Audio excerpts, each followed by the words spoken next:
আইন শৃঙ্খলা রক্ষাকারী বাহিনী যাদের বিরুদ্ধে মার্কিন নিষেধাজ্ঞা, আমরা বলেছি যে র্যাবের নাম পরিবর্তন করতে হবে এবং স্বরাষ্ট্র উপদেষ্টা আমাদেরকে বলেছেন এই কাজ চলমান রয়েছে, অনতিবিলম্বে র্যাবের নাম পরিবর্তন করা হবে।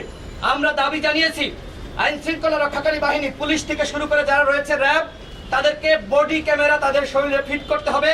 এ বিষয়ে আমাদেরকে আশ্বস্ত করা হয়েছে যে পুলিশের গায়ে এবং র্যাবের গায়ে বডি ক্যামেরা ফিট করা হবে। এছাড়া আপনারা জানেন যে সাবেক আইজিপি শহীদুল হক, তার যে দুর্নীতি আমরা তথ্য পেয়েছি, তার বাসায় অর্থ সহ বিভিন্ন আমরা শুনতে পাচ্ছি অভিযোগ রয়েছে, তার বাসায় সহ যারা পুলিশের ঊর্ধ্বতন কর্মকর্তা যারা বিভিন্ন সময় এই আওয়ামী সরকারকে বিভিন্নভাবে সহযোগিতা করেছে, আমরা বলেছি তাদেরকে তদন্ত করার জন্য এবং তারা যে দুর্নীতির সাথে জড়িত ছিল সেই বিষয়গুলো খতিয়ে দেখানোর জন্য।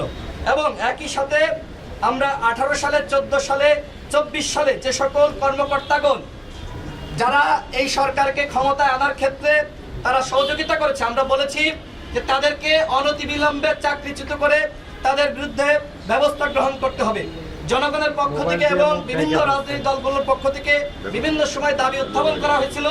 বিশেষ করে মেট্রোপলিটন যে থানাগুলো রয়েছে, এই থানাগুলোতে ওসি হিসেবে যারা এই থানাগুলোতে ওসি হিসেবে, পুলিশের এসপি হিসেবে যারা দায়িত্ব পেয়ে থাকে তাদেরকে দেওয়া যায় কিনা সেই বিষয়ে আমরা বলেছি যে আপনারা এই বিষয়ে আলাপ আলোচনা করেন। তারা আমাদেরকে বলেছে তারা আলাপ আলোচনা করবে। আমরা একই সাথে গত 15 বছরে যে ধরনের মামলা দেওয়া হয়েছে, রাজনৈতিক মামলা, এবং 18 সালে আমরা যারা কোটা সংস্কার আন্দোলন করেছিলাম ওই সময় আমাদের নামে মামলা দেওয়া হয়েছিল, যে মামলা এখনো পর্যন্ত আমাদেরকে হাজিরা দিতে হচ্ছে।